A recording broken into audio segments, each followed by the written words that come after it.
Hello friend, स्वागत है आपका अपने चैनल आज क्लास में। आज की इस वीडियो में मैट्रिक बोर्ड परीक्षा 2021 के लिए सामाजिक विज्ञान के तीसरे मॉडल पेपर को यहां पे सॉल्व करेंगे। इस मॉडल पेपर में 48 महत्वपूर्ण ऑब्जेक्टिव प्रश्न है जो 2021 बोर्ड एग्जाम के लिए काफी ही महत्वपूर्ण है। तो एक भी प्रश्न आप स्किप मत कीजिएगा, वीडियो को पूरा शुरू से लेकर अंत तक देखिएगा और इस 48 प्रश्न में से जो भी प्रश्न आपको याद नहीं होगा उसे नोटबुक पे लिख के जरूर याद कर लीजिएगा। और चैनल को सब्सक्राइब नहीं किए हैं तो चैनल को सब्सक्राइब कर लीजिएगा, साथ में बेल आइकन को ऑल पे दबा लीजिएगा ताकि जब भी क्लास हो तो आपके पास नोटिफिकेशन पहुंचता रहे। तो आइए शुरू करते हैं यहाँ पे पहले नंबर प्रश्न से। पहला प्रश्न है कि 1905 में बंगाल का विभाजन किसने किया था। ए ऑप्शन है यहाँ पे लीटन ने, बी ऑप्शन है रिपन ने, सी ऑप्शन है कर्जन ने, डी ऑप्शन यहाँ पे इरविन ने। तो यहाँ पे आपको बताना है कि जो 1905 में बंगाल का विभाजन हुआ था वो किसने किया था। तो यहाँ पे लॉर्ड कर्जन ने किया था, यानी यहाँ पे सी ऑप्शन क्या हो जाएगा, यहाँ पे बिल्कुल ही सही हो जाएगा। ये देखते हैं यहाँ पे अगला प्रश्न दो नंबर प्रश्न है कि 10 घंटे का आंदोलन कहाँ चला। यहाँ पे आपको बताना है कि जो 10 घंटे का आंदोलन चला था वो कहाँ चला था। ए ऑप्शन है इंग्लैंड में, बी ऑप्शन है जर्मनी में, सी ऑप्शन है भारत में, डी ऑप्शन है जापान में। तो 10 घंटे का आंदोलन कहाँ पे चला था, तो ये इंग्लैंड में चला था, यानी यहाँ पे ए ऑप्शन क्या हो जाएगा, यहाँ पे बिल्कुल ही सही हो जाएगा। ये देखते हैं यहाँ पे अगला प्रश्न यहाँ पे देखिए 3 नंबर प्रश्न है कि अप्रैल थीसिस किसने तैयार की। यहाँ पे बताना है कि जो अप्रैल थीसिस है वो किसने तैयार किया। ए ऑप्शन है लेनिन ने, बी ऑप्शन यहाँ पे ट्रॉट्स्की ने, सी ऑप्शन यहाँ पे केरेंस्की ने, डी ऑप्शन यहाँ पे स्टालिन ने। तो अप्रैल थीसिस किसने तैयार की, तो अप्रैल थीसिस यहाँ पे लेनिन ने तैयार की, यानी यहाँ पे ए ऑप्शन क्या हो जाएगा, यहाँ पे बिल्कुल ही सही हो जाएगा। ये देखते हैं यहाँ पे अगला प्रश्न 4 नंबर प्रश्न है कि पश्मीना ऊन किस जानवर के रोए से बनाया जाता है। जो पश्मीना ऊन होता है वो बहुत ही महंगा होता है, तो यहाँ पे बताना है कि पश्मीना ऊन किस जानवर के रोए से बनाया जाता है। ए ऑप्शन है यहाँ पे भेड़, बी ऑप्शन है खरगोश, सी ऑप्शन है शेर, डी ऑप्शन है यहाँ पे भालू। तो पश्मीना ऊन किस जानवर के रोए से बनाया जाता है, तो ये भेड़ के रोए से बनाया जाता है, यानी यहाँ पे ए ऑप्शन क्या हो जाएगा, यहाँ पे बिल्कुल ही सही हो जाएगा। ये देखते हैं यहाँ पे अगला प्रश्न यहाँ पे देखिए 5 नंबर प्रश्न की कांडला पत्तन किस राज्य में बनाया गया है। कांडला पत्तन यानी बंदरगाह, जहां पे पानी वाली जहाजें आके रुकती है उसे बंदरगाह बोला जाता है। तो जो कांडला बंदरगाह बोल लीजिए या पतन बोल लीजिए, जो कांडला पतन है वो किस राज्य में बनाया गया है आपको बताना है। ए ऑप्शन है पश्चिम बंगाल में, बी ऑप्शन है महाराष्ट्र में, सी ऑप्शन है यहाँ पे गुजरात में, डी ऑप्शन है यहाँ पे गोवा में। तो यहाँ पे देखिए कांडला पतन किस राज्य में बनाया गया है, तो ये गुजरात में बनाया गया है, यानी यहाँ पे सी ऑप्शन क्या हो जाएगा, यहाँ पे बिल्कुल ही सही हो जाएगा। ये देखते हैं यहाँ पे अगला प्रश्न 6 नंबर प्रश्न है कि बिहार में रेलवे का एकमात्र मुख्यालय कहाँ है। ए ऑप्शन है पटना में, बी ऑप्शन है हाजीपुर में, सी ऑप्शन है सोनपुर में, डी ऑप्शन है समस्तीपुर में। तो बिहार में रेलवे का एकमात्र मुख्यालय कहाँ है, तो ये हाजीपुर में है, तो आपको यहाँ पे याद रखना है, यानी यहाँ पे बी ऑप्शन क्या हो जाएगा, बिल्कुल सही हो जाएगा। काफी ही महत्वपूर्ण प्रश्न है, तो आप लोग एक भी प्रश्न को स्किप मत कीजिएगा, वीडियो को पूरा शुरू से लेकर अंत तक जरूर देखिएगा। ये देखते हैं यहाँ पे अगला प्रश्न यहाँ पे देखिए 7 नंबर प्रश्न की भारत में दल बदल कानून किस वर्ष लागू हुआ। जो भारत में दल बदल कानून था वो किस वर्ष लागू हुआ आपको बताना है। ए ऑप्शन है 1975 ईस्वी में, बी ऑप्शन है 1980 ईस्वी में, सी ऑप्शन है 1985 ईस्वी में, डी ऑप्शन है 1990 ईस्वी में। तो यहाँ पे बताना है कि जो भारत में दल बदल कानून है वो किस वर्ष लागू हुआ, तो 1985 ईस्वी में लागू हुआ। और ये जो दल बदल कानून होता है वो किस पे लागू होता है, तो सांसदों और विधायकों पर ये दल बदल कानून लागू होता है। और ये कब लागू हुआ था, तो 1985 ईस्वी में ये लागू हुआ था, यानी यहाँ पे सी ऑप्शन क्या हो जाएगा, यहाँ पे बिल्कुल ही सही हो जाएगा। ये देखते हैं यहाँ पे अगला प्रश्न 8 नंबर प्रश्न है कि विश्व में सबसे बड़ा लोकतांत्रिक देश है। इसमें आपको बताना है कि विश्व में सबसे बड़ा लोकतांत्रिक देश कौन सा है, आपको यहाँ पे बताना है। ए ऑप्शन है चीन, बी ऑप्शन है अमेरिका, सी ऑप्शन है भारत, डी ऑप्शन है फ्रांस। तो विश्व में सबसे बड़ा लोकतांत्रिक देश कौन है, तो विश्व का सबसे बड़ा लोकतांत्रिक देश अपना देश भारत है, यानी यहाँ पे सी ऑप्शन क्या हो जाएगा, यहाँ पे बिल्कुल ही सही हो जाएगा। ये देखते हैं यहाँ पे अगला प्रश्न यहाँ पे देखिए 9 नंबर प्रश्न की मुद्रा वह है जो मुद्रा का कार्य करती हो। मुद्रा की यह परिभाषा किसने दी। ए ऑप्शन है मार्शल ने, बी ऑप्शन यहाँ पे रॉबर्टसन ने, सी ऑप्शन यहाँ पे हर्टले विदर्श ने, डी ऑप्शन यहाँ पे सिलिगमैन ने। तो यहाँ पे आपको बताना है कि मुद्रा वह है जो मुद्रा की कार्य करती है। तो यह मुद्रा की परिभाषा किसने दिया था, तो ये हर्टले विदर्श ने दिया था, यानी यहाँ पे क्या हो जाएगा, सी ऑप्शन क्या हो जाएगा यहाँ पे बिल्कुल ही सही हो जाएगा। ये देखते हैं यहाँ पे अगला प्रश्न 10 नंबर प्रश्न है यहाँ पे देखिए, राष्ट्रीय कृषि एवं ग्रामीण विकास बैंक की स्थापना कब हुआ। ए ऑप्शन है यहाँ पे 1952 में, बी ऑप्शन है 1962 में, सी ऑप्शन है 1972 में, डी ऑप्शन है यहाँ पे 1982 में। काफी ही महत्वपूर्ण प्रश्न है कि राष्ट्रीय कृषि एवं ग्रामीण विकास बैंक की स्थापना कब हुआ था, तो ये हुआ था 1982 ईस्वी में, यानी यहाँ पे डी ऑप्शन क्या हो जाएगा यहाँ पे बिल्कुल ही सही हो जाएगा। ये देखते हैं यहाँ पे अगला प्रश्न यहाँ पे देखिए 11 नंबर प्रश्न है कि गार्डन सिटी की अवधारणा किसने विकसित की थी। ए ऑप्शन है यहाँ पे एबेनेजर हर्ड ने, बी ऑप्शन है यहाँ पे विलियम ने, सी ऑप्शन है यहाँ पे नेपोलियन तृतीय ने, डी ऑप्शन यहाँ पे हॉसमन ने। तो यहाँ पे आपको बताना है कि गार्डन सिटी की अवधारणा किसने विकास की थी, तो यहाँ पे सही जवाब हो जाएगा ए ऑप्शन यहाँ पे क्या हो जाएगा, हावर्ड यहाँ पे क्या हो जाएगा बिल्कुल ही एबेंजर हावर्ड यहाँ पे क्या हो जाएगा बिल्कुल ही सही हो जाएगा, यानी यहाँ पे ए ऑप्शन क्या हो जाएगा यहाँ पे बिल्कुल सही हो जाएगा। ये देखते हैं यहाँ पे अगला प्रश्न यहाँ पे देखिए 12 नंबर प्रश्न की गुटेनबर्ग का जन्म किस देश में हुआ था। जो गुटेनबर्ग थे जिन्होंने छापखाना का आविष्कार किया यानी प्रिंटिंग मशीन का आविष्कार किया, तो वो गुटेनबर्ग का जन्म किस देश में हुआ। ए ऑप्शन है यहाँ पे अमेरिका में, बी ऑप्शन है जर्मनी में, सी ऑप्शन है जापान में, डी ऑप्शन है यहाँ पे इंग्लैंड में। तो गुटेनबर्ग का जन्म किस देश में हुआ था, तो गुटेनबर्ग का जन्म यहाँ पे जर्मनी में हुआ था, यानी यहाँ पे बी ऑप्शन क्या हो जाएगा यहाँ पे बिल्कुल ही सही हो जाएगा। ये देखते हैं यहाँ पे अगला प्रश्न 13 नंबर प्रश्न है कि भारतीय राष्ट्रीय कांग्रेस के पहले अध्यक्ष कौन थे।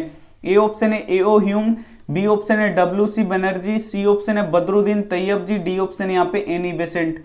तो भारतीय राष्ट्रीय कांग्रेस के पहले अध्यक्ष कौन थे, तो WC बनर्जी थे। इनका पूरा नाम क्या होगा यहाँ पे, व्योमेश चंद्र बनर्जी। तो ये भी आपको यहाँ पे याद रखना है, WC बनर्जी यानी व्योमेश चंद्र बनर्जी, यानी यहाँ पे बी ऑप्शन क्या हो जाएगा बिल्कुल ही सही हो जाएगा। ये भारतीय राष्ट्रीय कांग्रेस के पहले यहाँ पे अध्यक्ष थे।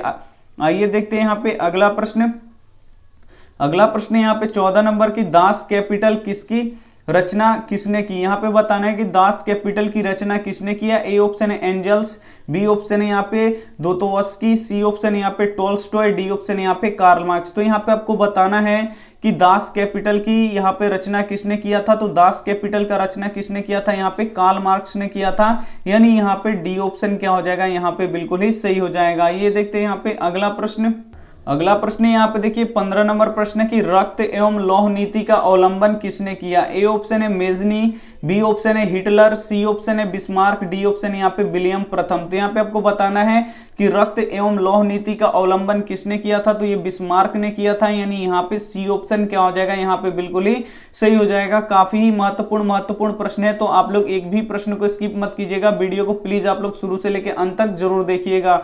आइए देखते हैं यहाँ पे 16 नंबर प्रश्न की गैरीवाल्डी पेशे से क्या था। यहाँ पे आपको बताना है कि जो गैरीवाल्डी था वो पेशे से क्या था। ए ऑप्शन है सिपाही, बी ऑप्शन है किसान, सी ऑप्शन है जमींदार, डी ऑप्शन है यहाँ पे नाविक। तो गैरीवाल्डी पेशे से क्या था आपको यहाँ पे बताना है।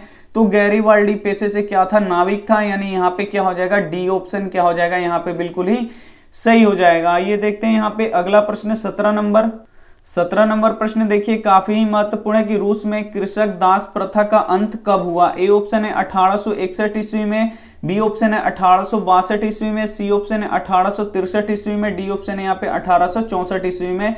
तो यहाँ पे आपको बताना है कि रूस में कृषक दास प्रथा का अंत कब हुआ था, तो 1861 ईस्वी में हुआ था, यानी यहाँ पे ए ऑप्शन क्या हो जाएगा यहाँ पे बिल्कुल ही सही हो जाएगा। ये देखते हैं यहाँ पे अगला प्रश्न यहाँ पे देखिए 18 नंबर प्रश्न है कि the history of loss of Vietnam के लेखक कौन है। ए ऑप्शन है यहाँ पे होचिमी, बी ऑप्शन है फान बोई चाउ, सी ऑप्शन है कुआंग, डी ऑप्शन यहाँ पे त्रिथु। तो यहाँ पे आपको बताना है कि the history of loss of Vietnam किसने लिखा, तो ये आपको बताना है किसने लिखा, तो फान बोई चाउ ने लिखा, यानी यहाँ पे बी ऑप्शन क्या हो जाएगा यहाँ पे बिल्कुल ही सही हो जाएगा। ये देखते हैं यहाँ पे अगला प्रश्न 19 नंबर प्रश्न की पूर्ण स्वराज की मांग की प्रस्तावना कांग्रेस के किस वार्षिक अधिवेशन में पारित हुआ। ए ऑप्शन है 1929 लाहौर अधिवेशन, बी ऑप्शन है 1931 यहाँ पे कराची अधिवेशन, सी ऑप्शन है 1933 ईस्वी यहाँ पे कलकत्ता अधिवेशन, डी ऑप्शन यहाँ पे 1937 बेलगांव अधिवेशन। तो पूर्ण स्वराज की मांग की प्रस्तावना कांग्रेस के किस वार्षिक अधिवेशन में पारित हुआ, तो 1929 लाहौर अधिवेशन में ये पारित हुआ, यानी यहाँ पे ए ऑप्शन क्या हो जाएगा यहाँ पे बिल्कुल ही सही हो जाएगा। ये देखते हैं यहाँ पे अगला प्रश्न 20 नंबर प्रश्न है यहाँ पे कि AITUC के प्रथम अध्यक्ष किसे बनाया गया। ए ऑप्शन है मोतीलाल नेहरू, बी ऑप्शन है लाला लाजपत राय, सी ऑप्शन है यहाँ पे महात्मा गांधी, डी ऑप्शन है यहाँ पे चित्तरंजन दास। तो यहाँ पे आपको बताना है कि AITUC के प्रथम अध्यक्ष किसे बनाया गया। तो यहाँ पे सही जवाब हो जाएगा यहाँ पे लाला लाजपत राय को बनाया गया, यानी यहाँ पे बी ऑप्शन क्या हो जाएगा यहाँ पे बिल्कुल ही सही हो जाएगा। ये देखते हैं यहाँ पे अगला प्रश्न यहाँ पे देखिए 21 नंबर प्रश्न है कि काली मृदा का दूसरा नाम क्या है। यहाँ पे बताना है कि जो काली मिट्टी होती है, मृदा यानी होता है मिट्टी, यानी जो काली मिट्टी होती है उसका दूसरा नाम क्या है। ए ऑप्शन है बलुई मिट्टी, बी ऑप्शन है रेगुन मिट्टी, सी ऑप्शन है साल, डी ऑप्शन है यहाँ पे पर्वतीय मिट्टी। तो यहाँ पे आपको बताना है कि काली मृदा का दूसरा नाम क्या है। तो काली मृदा का दूसरा नाम यहाँ पे क्या होता है, रेगुन मिट्टी होता है, यानी यहाँ पे बी ऑप्शन क्या हो जाएगा यहाँ पे बिल्कुल ही सही हो जाएगा। काफी महत्वपूर्ण प्रश्न है, तो एक भी प्रश्न को आप स्किप मत कीजिएगा। वीडियो को प्लीज आप लोग शुरू से लेकर अंत तक जरूर देखिएगा। ये देखते हैं यहाँ पे 22 नंबर प्रश्न कि भारत के किस राज्य में वन का सबसे अधिक विस्तार है। ए ऑप्शन है केरल, बी ऑप्शन है कर्नाटक, सी ऑप्शन है मध्य प्रदेश, डी ऑप्शन है यहाँ पे उत्तर प्रदेश। तो भारत के किस राज्य में वन का विस्तार अधिक है, तो ये किस राज्य में है, तो मध्य प्रदेश में वन का विस्तार अधिक है, यानी यहाँ पे सी ऑप्शन क्या हो जाएगा यहाँ पे बिल्कुल ही सही हो जाएगा। ये देखते हैं यहाँ पे अगला प्रश्न 23 नंबर प्रश्न यहाँ पे देखिए किस राज्य में खनिज तेल का विशाल भंडार है। यहाँ पे बताना है कि वो कौन सा राज्य है जहां पे खनिज तेल का विशाल भंडार है। ए ऑप्शन है असम, बी ऑप्शन है राजस्थान, सी ऑप्शन है बिहार, डी ऑप्शन है यहाँ पे तमिलनाडु। तो किस राज्य में खनिज तेल का विशाल भंडार है, तो जो असम राज्य है वहां पे खनिज तेल का विशाल भंडार है, यानी यहाँ पे ए ऑप्शन क्या हो जाएगा यहाँ पे बिल्कुल ही सही हो जाएगा। ये देखते हैं यहाँ पे अगला प्रश्न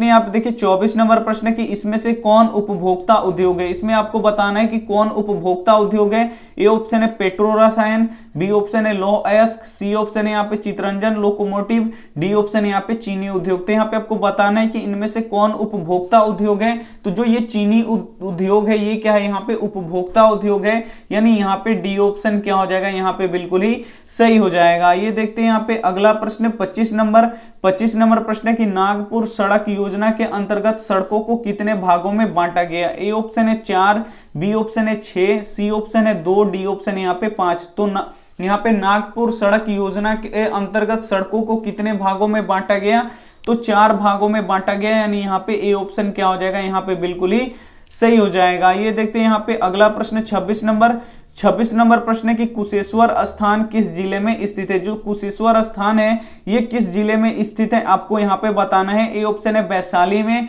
बी ऑप्शन है दरभंगा में, सी ऑप्शन है बेगूसराय में, डी ऑप्शन है यहाँ पे भागलपुर में। तो कुशेश्वर स्थान किस जिले में स्थित है, तो ये दरभंगा में स्थित है, यानी यहाँ पे क्या हो जाएगा बी ऑप्शन क्या हो जाएगा यहाँ पे बिल्कुल ही सही हो जाएगा। ये देखते हैं यहाँ पे अगला प्रश्न यहाँ पे देखिए 27 नंबर प्रश्न है कि संजय गांधी जैविक उद्यान किस नगर में स्थित है। जो संजय गांधी जैविक उद्यान है वो किस नगर में स्थित है आपको यहाँ पे बताना है। ए ऑप्शन है राजगीर में, बी ऑप्शन है बोध गया में, सी ऑप्शन है बिहार में, डी ऑप्शन यहाँ बिहार शरीफ में, यानी डी ऑप्शन है यहाँ पे पटना में। तो यहाँ पे आपको बताना है कि संजय गांधी जैविक उद्यान किस नगर में स्थित है, तो ये पटना नगर में स्थित है, यानी यहाँ पे बी ऑप्शन क्या हो जाएगा यहाँ पे बिल्कुल ही सही हो जाएगा। ये देखते हैं यहाँ पे अगला प्रश्न 28 नंबर प्रश्न की 2001 में बिहार की कुल जनसंख्या थी। ए ऑप्शन है यहाँ पे 8 करोड़ से कम, बी ऑप्शन है यहाँ पे 9 करोड़ से अधिक, सी ऑप्शन है यहाँ पे 8 करोड़ से अधिक, डी ऑप्शन है इनमें से कोई नहीं। तो यहाँ पे बताना है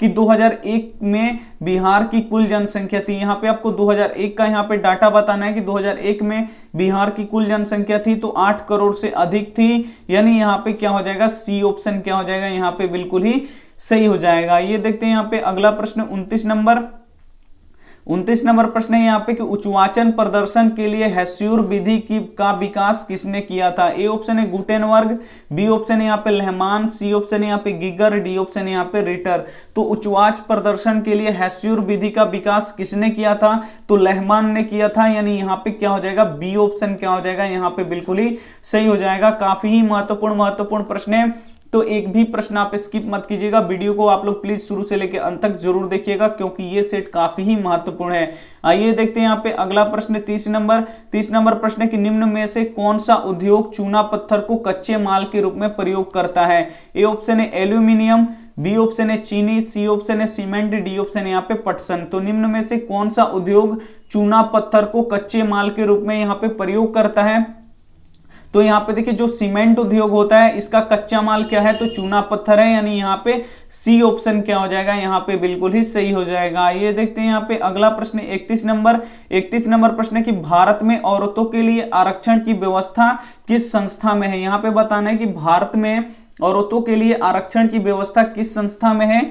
ए ऑप्शन है लोकसभा में, बी ऑप्शन है विधानसभा में, सी ऑप्शन है मंत्रिमंडल में, डी ऑप्शन है यहाँ पे पंचायती राज व्यवस्था में। तो भारत में औरतों की आरक्षण की व्यवस्था किस संस्था में है? तो पंचायती राज व्यवस्था में है, यानी यहाँ पे डी ऑप्शन क्या हो जाएगा? यहाँ पे बिल्कुल ही सही हो जाएगा। ये देखते हैं यहाँ पे अगला प्रश्न 32 नंबर प्रश्न की लोकसभा में निर्वाचन हेतु कुल सीटों की संख्या। यहाँ पे आपको बताना है कि लोकसभा में निर्वाचन हेतु सीटों की संख्या कितनी है? ए ऑप्शन यहाँ पे 542, बी ऑप्शन है 544, सी ऑप्शन है यहाँ पे 543, डी ऑप्शन है यहाँ पे 545। तो लोकसभा में यहाँ पे कुल सीटें कितनी है? तो लोकसभा में यहाँ पे कुल सीटें कितनी है? 545 है, लेकिन यहाँ पे निर्वाचन यानी वोट कितने पे पड़ता है? तो 543 पे यहाँ पे वोट पड़ता है। और जो 2 सीटें होते हैं इन्हें क्या किया जाता है कि प्रधान यहाँ पे देश के राष्ट्रपति खेल जगत या कला क्षेत्र से 2 व्यक्ति को यहाँ पे डायरेक्ट उठा के इसमें भेज दिया जाता है बिना चुनाव के। तो यहाँ पे 543 पे यहाँ पे निर्वाचन होता है और 2 आदमी को क्या करते हैं? राष्ट्रपति अपने से मनोनीत करते हैं। तो यहाँ पे पूछा है कि लोकसभा में निर्वाचन हेतु कुल सीटों की संख्या कितनी है? तो 543 है, यानी यहाँ पे सी ऑप्शन क्या हो जाएगा? यहाँ पे बिल्कुल ही सही हो जाएगा। ये देखते हैं यहाँ पे अगला प्रश्न यहाँ पे देखिए 33 नंबर प्रश्न कि निम्नलिखित में से कौन भारतीय किसान यूनियन के नेता थे? ए ऑप्शन है मोरारजी देसाई, बी ऑप्शन है जयप्रकाश नारायण, सी ऑप्शन है महेंद्र सिंह टिकैत, डी ऑप्शन है चौधरी चरण सिंह। तो यहाँ पे आपको बताना है कि निम्नलिखित में से कौन भारतीय किसान यूनियन के नेता है? तो जो महेंद्र सिंह टिकैत है ये क्या है? भारतीय किसान यूनियन के नेता थे, यानी यहाँ पे सी ऑप्शन क्या हो जाएगा? यहाँ पे बिल्कुल ही सही हो जाएगा। ये देखते हैं यहाँ पे अगला प्रश्न 34 नंबर प्रश्न की राजनीतिक दलों की नींव सर्वप्रथम किस देश में पड़ी? और ये प्रश्न काफी ही महत्वपूर्ण है कि राजनीतिक दलों की नींव सर्वप्रथम किस देश में पड़ी? ए ऑप्शन है ब्रिटेन में, बी ऑप्शन है भारत में, सी ऑप्शन है फ्रांस में, डी ऑप्शन है यहाँ पे यूएसए में। तो यहाँ पे राजनीतिक दलों की नींव सर्वप्रथम किस देश में पड़ी? तो ये पड़ी ब्रिटेन में, यानी यहाँ पे क्या हो जाएगा? ए ऑप्शन क्या हो जाएगा? यहाँ पे बिल्कुल ही सही हो जाएगा। ये देखते हैं यहाँ पे अगला प्रश्न 35 नंबर प्रश्न की किसके फैसलों से व्यक्तिगत पूर्वाग्रहों की अधिकता रहती है? ए ऑप्शन है लोकतांत्रिक, बी ऑप्शन है राजशाही, सी ऑप्शन है गैर लोकतांत्रिक, डी ऑप्शन है यहाँ पे तानाशाही। तो किसके फैसलों में व्यक्तिगत पूर्वाग्रहों की अधिकता रहती है? तो गैर लोकतांत्रिक में रहती है, यानी यहाँ पे सी ऑप्शन क्या हो जाएगा? यहाँ पे बिल्कुल ही सही हो जाएगा। ये देखते हैं यहाँ पे अगला प्रश्न यहाँ पे देखिए 36 नंबर प्रश्न है कि भारत में सर्वोच्च न्यायालय के मुख्य न्यायाधीश की नियुक्ति कौन करता है? यहाँ पे बताना है कि जो भारत में सर्वोच्च न्यायालय है उसके मुख्य न्यायाधीश की नियुक्ति कौन करता है? ए ऑप्शन है प्रधानमंत्री, बी ऑप्शन है राष्ट्रपति, सी ऑप्शन है यहाँ पे सांसद, डी ऑप्शन है यहाँ पे उपराष्ट्रपति। तो भारत में सर्वोच्च न्यायालय के मुख्य न्यायाधीश होते हैं, उनकी नियुक्ति कौन करता है? तो राष्ट्रपति जी करते हैं, यानी यहाँ पे बी ऑप्शन क्या हो जाएगा? यहाँ पे बिल्कुल ही सही हो जाएगा। आइए देखते हैं यहाँ पे अगला प्रश्न 37 नंबर प्रश्न है कि निम्नलिखित में से किसे विशेष राज्य का दर्जा प्राप्त है? यहाँ पे ये पहले विशेष राज्य का दर्जा प्राप्त था, अब नहीं है, उसे विशेष राज्य का दर्जा छीन लिया गया है और उस राज्य को यहाँ पे दो भागों में बांट दिया गया है और 2 भागों में बांट के उसे क्या बना दिया गया है? तो यहाँ पे केंद्र शासित प्रदेश बनाया गया है। तो यहाँ पे प्रश्न है कि निम्नलिखित में से किसे विशेष राज्य का दर्जा प्राप्त है? तो जो जम्मू कश्मीर था उसे पहले यहाँ पे विशेष राज्य का दर्जा प्राप्त था, तो यहाँ पे सी ऑप्शन क्या हो जाएगा? बिल्कुल ही सही हो जाएगा। लेकिन अब इस राज्य से विशेष राज्य का दर्जा छीन लिया गया है और जम्मू एंड कश्मीर को, यानी जम्मू और कश्मीर है, इसको क्या कर दिया गया है? 2 भागों में बांट दिया गया है और दोनों को ही केंद्र शासित प्रदेश यहाँ पे बना दिया गया है। आइए देखते हैं यहाँ पे अगला प्रश्न 38 38 नंबर प्रश्न है कि सूचना के अधिकार आंदोलन की शुरुआत कहां से हुई? ए ऑप्शन है राजस्थान, बी ऑप्शन है दिल्ली, सी ऑप्शन है तमिलनाडु, डी ऑप्शन है यहाँ पे बिहार। तो सूचना के अधिकार आंदोलन की शुरुआत कहां से हुई आपको बताना है। तो ये राजस्थान से हुई, यानी यहाँ पे क्या हो जाएगा, ए ऑप्शन क्या हो जाएगा यहाँ पे बिल्कुल ही सही हो जाएगा। ये देखते हैं यहाँ पे अगला प्रश्न। अगला प्रश्न यहाँ पे देखिए 39 नंबर प्रश्न है कि बिहार के किस जिले की प्रति व्यक्ति आय सर्वाधिक है? नहीं, प्रति व्यक्ति आय सबसे अधिक है। बिहार के किस जिले की प्रति व्यक्ति आय अधिक है? ए ऑप्शन यहाँ पे पटना, बी ऑप्शन है गया, सी ऑप्शन है शिवहर, डी ऑप्शन है यहाँ पे नालंदा। तो बिहार के किस जिले का प्रति व्यक्ति आय अधिक है? तो पटना जिले का यहाँ पे सबसे अधिक है प्रति व्यक्ति आय। आइए देखते हैं यहाँ पे अगला प्रश्न 40 नंबर प्रश्न है कि वैश्वीकरण के मुख्य कितने अंग है? ये भी काफी ही महत्वपूर्ण प्रश्न है कि वैश्वीकरण के मुख्य कितने अंग है? ए ऑप्शन है 1, बी ऑप्शन है 2, सी ऑप्शन है 3, डी ऑप्शन यहाँ पे 4। तो वैश्वीकरण के मुख्य अंग कितने होते हैं? तो वैश्वीकरण के मुख्य अंग 4 होते हैं, यानी यहाँ पे डी ऑप्शन क्या हो जाएगा यहाँ पे बिल्कुल ही सही हो जाएगा। ये देखते हैं यहाँ पे अगला प्रश्न।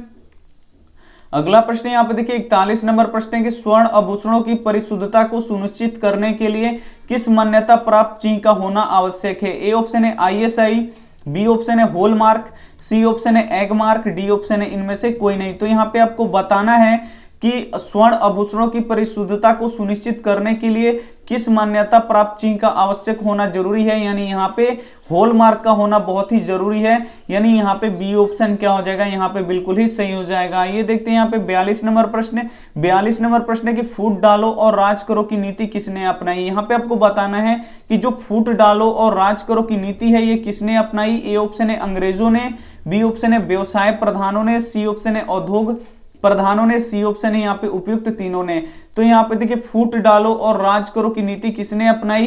तो ये अंग्रेजों ने अपनाई, यानी यहाँ पे ए ऑप्शन क्या हो जाएगा यहाँ पे बिल्कुल इसी हो जाएगा। दो धर्मों को लड़ाओ और अपना यहाँ पे राज करो। तो यही था फूट डालो और राज करो, यानी हिंदू मुस्लिम को आपस में लड़ाओ और यहाँ पे क्या करो, राज करो। आइए देखते हैं यहाँ पे अगला प्रश्न। अगला प्रश्न यहाँ पे देखिए 43 नंबर प्रश्न है कि योजना आयोग के अध्यक्ष होते हैं। यहाँ पे बताना है कि योजना आयोग जो होता है उसके अध्यक्ष कौन होते हैं? ए ऑप्शन है मुख्यमंत्री, बी ऑप्शन है गृह मंत्री, सी ऑप्शन है वित्त मंत्री, डी ऑप्शन यहाँ पे प्रधानमंत्री। तो अब योजना आयोग का नया नाम क्या है? यहाँ पे नीति आयोग है। तो यहाँ पे देखिए नीति आयोग के भी अध्यक्ष पूछे तो कौन होंगे? तो प्रधानमंत्री होंगे, यानी यहाँ पे डी ऑप्शन क्या हो जाएगा यहाँ पे बिल्कुल ही सही हो जाएगा। ये देखते हैं यहाँ पे अगला प्रश्न 44 नंबर प्रश्न की शाख का क्या अर्थ है? यहाँ पे आपको बताना है कि जो शाख है इसका क्या अर्थ है। ए ऑप्शन है विश्वास करना, बी ऑप्शन है यहाँ पे ऋण लौटाने की क्षमता, सी ऑप्शन है ए और बी दोनों, डी ऑप्शन है इनमें से कोई नहीं। तो शाख का अर्थ क्या होता है? यहाँ पे विश्वास करना भी होता है और ऋण लौटाने की यहाँ पे क्षमता भी होता है, यानी यहाँ पे ए और बी क्या हो जाएगा यहाँ पे दोनों ही क्या हो जाएगा यहाँ पे बिल्कुल ही सही हो जाएगा, यानी यहाँ पे सी ऑप्शन क्या हो जाएगा बिल्कुल सही हो जाएगा। ये देखते हैं यहाँ पे अगला प्रश्न।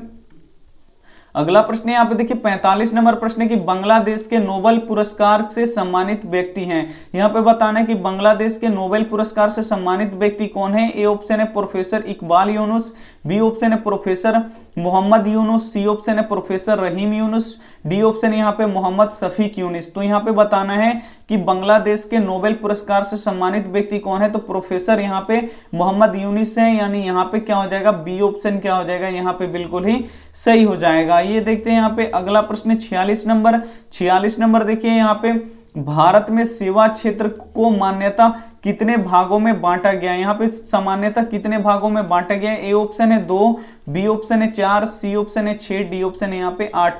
तो जो भारत का यहाँ पे जो सेवा क्षेत्र है जिसमें बैंकिंग आता है, बीमा आता है, नौकरी आता है, ये सब सेवा क्षेत्र में आते हैं, तो इसे कितने भागों में बांटा गया है? तो इसे 2 भागों में बांटा गया है, यानी यहाँ पे ए ऑप्शन क्या हो जाएगा यहाँ पे बिल्कुल ही सही हो जाएगा। ये देखते हैं यहाँ पे अगला प्रश्न 47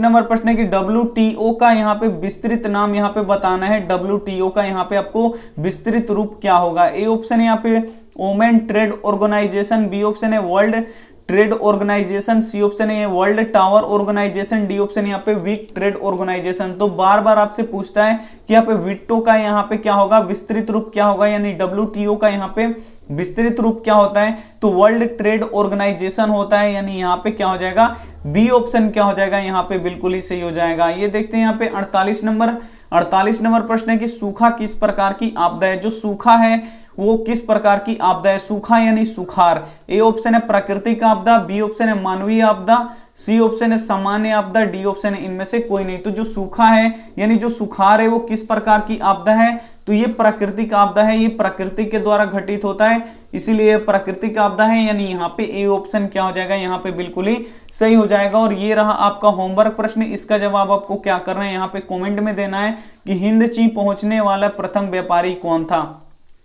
ए ऑप्शन है यहाँ पे ब्रिस्तानी, बी ऑप्शन है फ्रांसीसी, सी ऑप्शन है पुर्तगाली, डी ऑप्शन है यहाँ पे डच। तो जो भी ऑप्शन इसमें से सही हो वो आप हमें क्या कर दीजिएगा? कमेंट कर दीजिएगा। आपके कमेंट का यहाँ पे इंतजार रहेगा।